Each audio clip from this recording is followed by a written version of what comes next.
नमस्कार दोस्तों, आप देख रहे हैं द सिटी खबर। भारतीय जनता पार्टी ने चुनाव की तैयारी शुरू कर दी है। आज भारतीय जनता पार्टी के दुर्ग ग्रामीण विधानसभा क्षेत्र का कार्यकर्ताओं का सम्मेलन था, जहां पर इनके प्रदेश के अध्यक्ष पहुंचे हुए हैं। जोरदार तरीके से इन्होंने कार्यकर्ताओं में उत्साह का संचार किया, रणनीति बताई है और चुनाव को जीतने का मूल मंत्र अपने कार्यकर्ताओं को दिया है। अध्यक्ष जी हमारे साथ में हैं। अध्यक्ष जी, क्या लगता है कैसे तैयारी भारतीय जनता पार्टी की है और चुनाव में कैसा प्रदर्शन रह पाएगा अब तक की तैयारी के अनुसार? भारतीय जनता पार्टी एकमात्र राजनीतिक दल है जो पूरे दिन लगातार अलग अलग कार्यक्रम, अलग अलग योजनाओं के माध्यम से जनता के बीच में रहकर काम करती है और इसलिए भारतीय जनता पार्टी चुनाव के लिए हमेशा तैयार रहती है। आज हमने अपने शक्ति केंद्र के संयोजक, सह संयोजक और शक्ति केंद्र के प्रभारी उनकी बैठक की और जो हमारा बूथ सशक्तिकरण अभियान चला है उसकी समीक्षा की और आगे किस प्रकार से हमको संगठन को आगे लेकर जाना है, मतदान केंद्र स्तर तक और कैसे संगठन की योजना रचना व्यवस्थित हो, इसको लेकर हमने चर्चा किया है।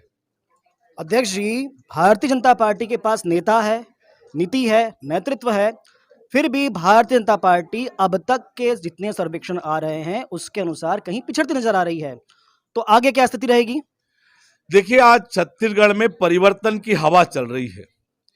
राज्य की कांग्रेस सरकार ने ऐसा एक भी काम नहीं किया है जिससे छत्तीसगढ़ की जनता वोट देगी।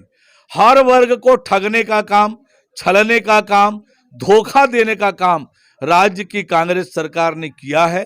जनता में राज्य की कांग्रेस सरकार को लेकर आक्रोश है और भारतीय जनता पार्टी के नेतृत्व में, नरेंद्र मोदी जी के नेतृत्व में जो सरकार गांव, गरीब और किसान के लिए काम कर रही है, गरीब कल्याण के काम कर रही है और 15 सालों में हमने जो काम किया है छत्तीसगढ़ के विकास का, उसको लेकर जनता में आकर्षण है।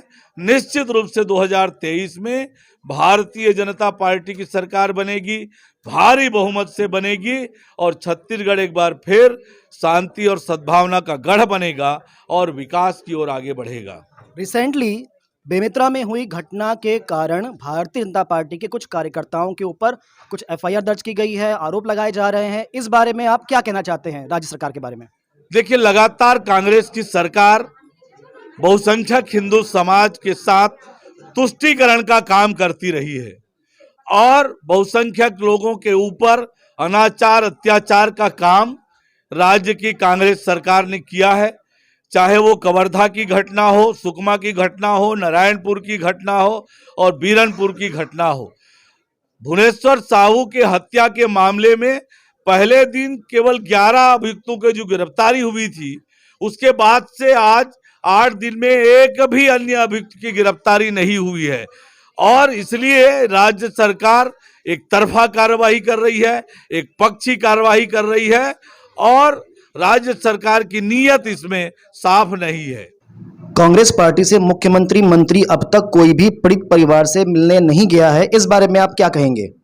यही असंवेदनशीलता सरकार ने दिखाई है क्योंकि बहुसंख्यक हिंदू समाज से कांग्रेस घृणा करती है और इसलिए भुवनेश्वर साहू के पास वहां के स्थानीय विधायक जो बड़े मंत्री हैं वो नहीं गए, मुख्यमंत्री नहीं गए और उत्तर प्रदेश में जाकर, अन्य प्रदेश में जाकर मृतक को 50 लाख, यहां पर 10 लाख, ये बताता है कि कितने ये सरकार कितनी असंवेदनशील है और तुष्टीकरण की राजनीति कर रही है। दुर्ग क्षेत्र से 2 सांसद आते हैं, मुख्यमंत्री भी इसी क्षेत्र से आते हैं। अगर केंद्रीय मंत्रिमंडल के विस्तार में दुर्ग जिले को स्थान दिया जाए तो पार्टी के लिए अच्छा होगा। इस बारे में आप क्या कहना चाहेंगे? देखिए, भारतीय जनता पार्टी का जहां तक विषय है, केंद्र में किसे मंत्री बनाएंगे, किसे नहीं बनाएंगे, ये प्रधानमंत्री का विशेषाधिकार होता है। पर अभी भारतीय जनता पार्टी का एक एक कार्यकर्ता 2023 में कमल खिलाने की तैयारी में जुटा हुआ है। तो दोस्तों, ये थे भारतीय जनता पार्टी के प्रदेश अध्यक्ष। सारे विषयों पर बेबाकी से उन्होंने अपनी राय रखी, बताया और पूरे मिल के समझ में आता है कि कार्यकर्ता बहुत उत्साही है।